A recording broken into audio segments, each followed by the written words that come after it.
Nuestro invitado de esta noche fue convocado a adjetivar las patatas y escribió fiadas, que es lo que escriben los que saben del dolor de pedir prestado para poner la mesa. Y le dijeron cama y él pensó en literas, que son reposos unos encima de otros que escriben los que saben del dolor de vivir hacinados. Le dijeron corazones y los vio carnívoros cultivados en clandestinidad, que es lo que sienten los que saben del dolor del mal querer. No escribe casa de putas, sino casa de las putas, porque piensa que están cuidando a Rimbaud y Rimbaud está cuidándolas a ellas, que es lo que piensan los que saben del dolor de tener un cuerpo que es violado por los que tienen tan pocas palabras que las prolongan en los demás como quien invade un continente y quisiera defenderlas con su espada loca de madera. Ha escrito un libro de poesía y lo ha llamado Museo de la clase obrera. Y ha escrito varias veces la palabra dialéctica, pero lo ha hecho solo para reírse de los que no saben decir tierra ni libertad y desconocen la influencia de Marx sobre la gimnasia rítmica. ¡Ay! Premio Nacional de Poesía, Premio de la Crítica de Poesía Castellana y más recientemente Premio Castilla y León de las Letras. Este libro lo ha escrito con escombros, quizá porque se disolvió el sindicato de los amigos de los árboles, pero dice un amigo suyo que lo ha escrito con escombros del porvenir. Juan Carlos Mestre, muchísimas gracias por venir a esta humilde frontera. Buenas noches, el agradecido soy yo, Juan Carlos Monedero. ¿Qué sabe la poesía que no saben otros saberes? Bueno, la poesía acaso sea la conciencia de algo de lo que no podemos tener conciencia de ninguna otra manera. Y en épocas como esta, acaso sea también un acto de legítima defensa contra la soberbia obstinación del poder para mentir. La historia de la poesía es la historia vinculada a la reivindicación del proyecto moral de las palabras, lo que viene a recordarnos que las palabras han sido hechas para ayudar a construir la casa de la verdad y no para destruirla.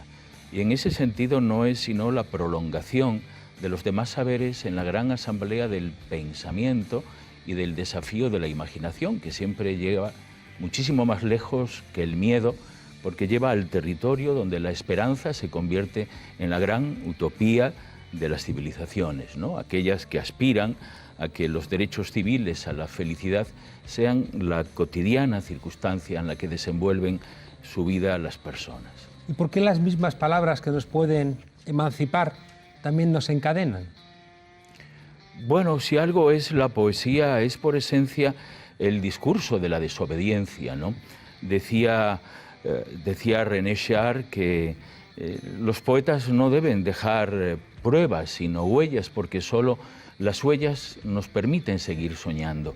Y las huellas de la poesía es el aura que permanece del gran proyecto civilizatorio de la humanidad, que no es otro que el de la dignidad humana, aquel pensamiento kantiano que hace que la humanidad sea en sí el centro mismo de la dignidad humana, la que nos viene a recordar que las personas no son medios a utilizar por otras personas, sino que son un fin en sí mismo y son el destino natural de toda reflexión y de todo pensamiento, como lo debería ser también el de toda la ciencia, ¿no?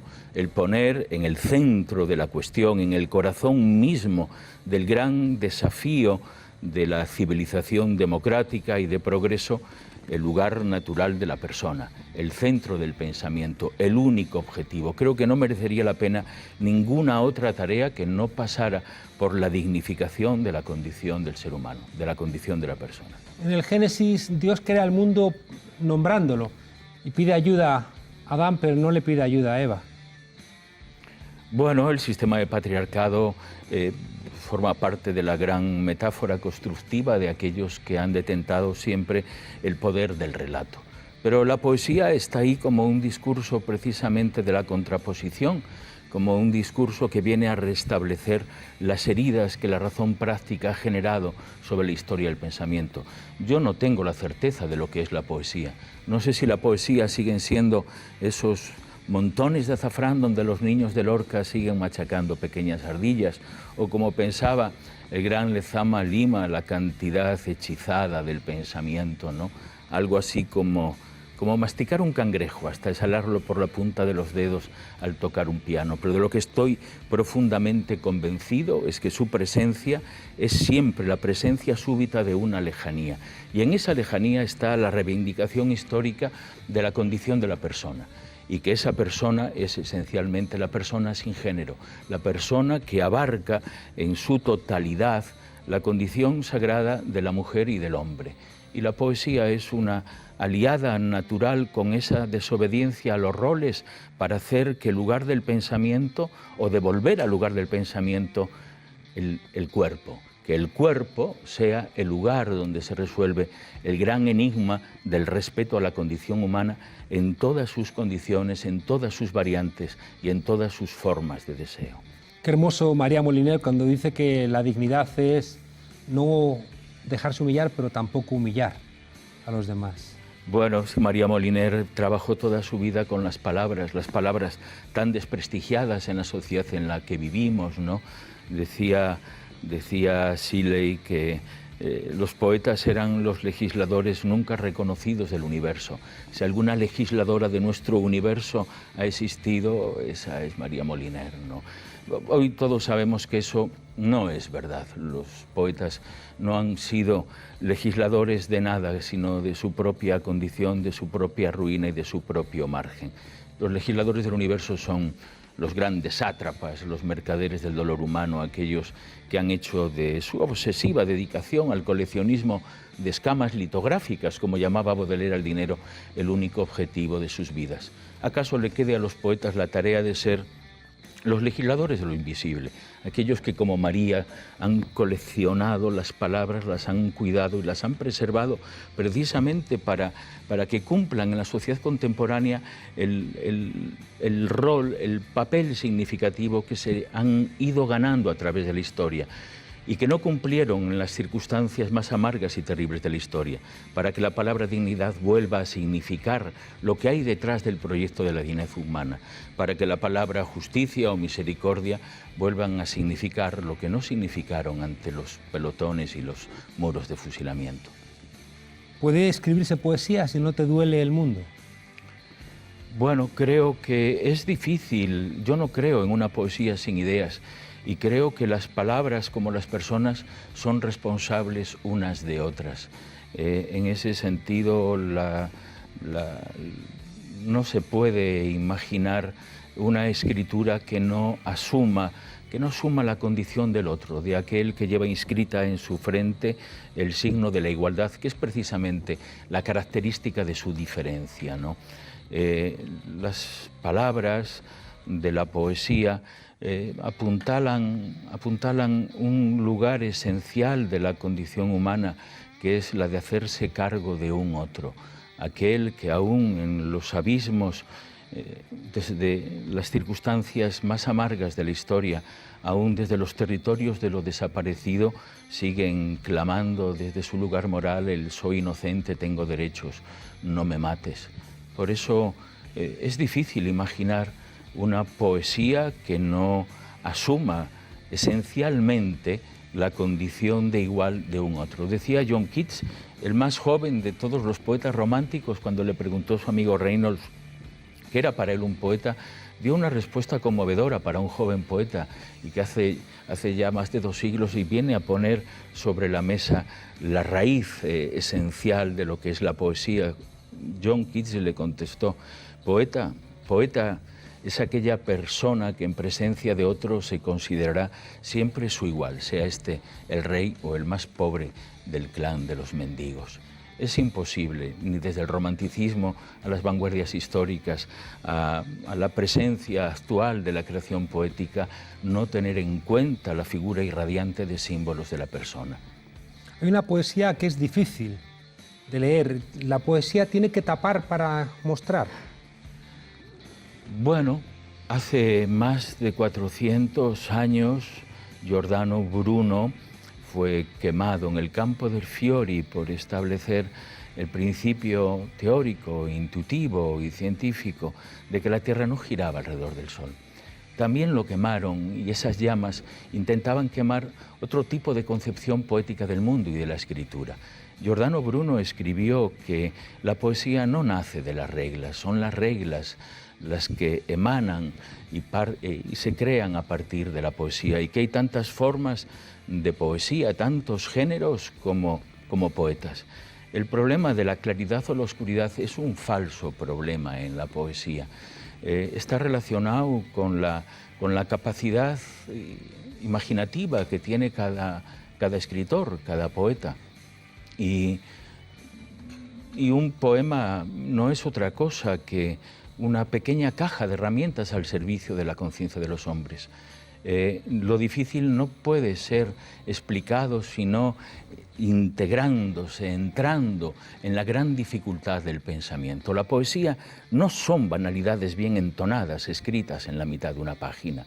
La poesía es la conciencia esencial del otro, es la averiguación y fundamentalmente la ampliación de los horizontes significativos del porvenir. Por tanto, a determinados grados de oscuridad corresponden grandes hallazgos de luminiscencia y a grandes dosis de claridad posiblemente acercamientos a la zona más oscura de la razón, que es donde residen los sueños siempre pendientes de ser soñados. ¿Te he imaginado golpeando en los nudillos con una regla a nuestro común amigo Emilio Silva por hacer rimas consonantes? Esto que estás planteando tiene que ver con que la rima consonante quizá nos despiste de esa búsqueda de lo verdaderamente esencial. No, en ningún caso, y desde luego a Emilio Silva solo cabría el agradecimiento civil de haber puesto en marcha, tal vez para mí no existe ninguna duda, el proyecto más apasionante y transversal del pensamiento crítico contemporáneo, haber hecho de la memoria el desafío fundamental de nuestro futuro. Los griegos no se situaban ante el futuro, sino que miraban al pasado y entraban en el futuro mirando al pasado, es decir, de espaldas al futuro. El imperativo categórico de la memoria, de la dignidad de la memoria, el restablecimiento del lugar de devolver la justicia al espacio, a la persona que jamás estuvo sometida a la gran razón de la justicia pendiente de ser ejercida, se debe a Emilio Silva. A Emilio Silva y a tantas otras personas que junto a él han desarrollado el movimiento de la memoria histórica. Y eso rima esencialmente con la gran armonía pendiente en nuestro país. Será imposible imaginar un futuro que no asuma el pasado como una deuda radicalmente pendiente no solo de la democracia, sino del gran desafío ético que no puede ser asumido en la modernidad sin haber tenido en cuenta que el gran principio del ethos, el no matarás, fue lo primero que exterminó, como se exterminó en Auschwitz, ¿verdad?, la conciencia del pueblo español que soñaba con un espacio de desarrollo y de libertad. Me has preguntado por la rima, sí, y me he ido... Ahora te quería preguntar por la memoria. Antes te preguntaba por la rima. Utilizaba la broma de Emilio que le gustan los sonetos. Tú siempre insistes en que de alguna manera la poesía en el siglo XXI no necesita, ¿no?, la rima consonante para... Bueno, yo creo que cada uno debe de escribir como le dé la gana y hasta donde el desafío de su talento, de su conciencia, de su formación, pero fundamentalmente de sus posibilidades expresivas, ejercerlas con absoluta libertad. Pero no dejaba de ser una broma. Lo relevante es que yo no te concibo sin ese imperativo de la memoria, ¿no? Y de hecho, este último libro es museo. Un museo es un recordatorio, ¿no?, de lo que ha sido. Creo que es verdad que se hace con escombros del porvenir, pero planteas que es un museo de la clase obrera, como si la memoria regresara, ¿no?, desde el título a tu tarea poética. Sí, el título del libro tiene que ver con la idea de museo, pero en el sentido de la acepción etimológica griega de museo como casa de las musas. Es una casa donde están presentes y vivas, creo yo, las voces de aquellos que han conformado en esa gran asamblea de voces, porque la poesía es un discurso republicano en el que todas sus partes tienen, yo diría, que la obligación de estar en desacuerdo entre sí, de reabrir permanentemente el diálogo clausurado por los autoritarismos, de de volver a resituar la palabra en el vértigo moral de su necesidad histórica, allí donde la cultura del eufemismo, ¿verdad?, de los propagandistas, de aquellos que siguen siendo los mismos que en la Edad Media tiraban piedras a los leprosos, han intentado y siguen intentando cambiar el proyecto civilizatorio de una sociedad que no puede sino avanzar hacia la construcción de un espacio de singulares libertades cívicas donde ningún acto de pensamiento pueda ser sometido a actos de inquisición basándose en el serrín jurídico de las jurisprudencias del poder que sean. Y en ese sentido, el museo es el lugar donde permanecen las musas, la ejemplaridad de aquellos que entregaron su vida, su trabajo, su pensamiento, como lo siguen haciendo en estos momentos en nuestro país frente a tantas dificultades para crear las condiciones, no solo ya de una circunstancia civil que mejore las condiciones sociales de vida, sino que replantee el lugar que tiene que ocupar la cultura y la educación, a la que tan vinculada ha estado históricamente la poesía, en el lugar central de la imaginación de una nueva manera de estar en el mundo, que no otra cosa es la poesía.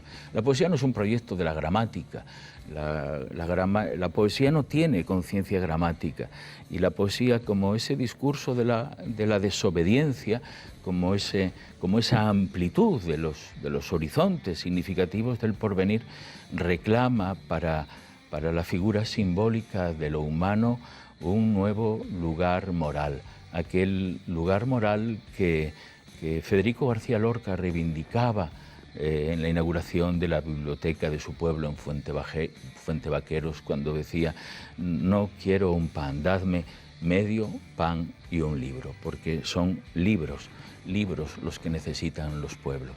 Hablas de maestros, nos hemos comido el tiempo, quería que hubiéramos escuchado a alguien a quien tú respetas mucho porque es una persona que nunca podría mentir, que es Antonio Gamoneda.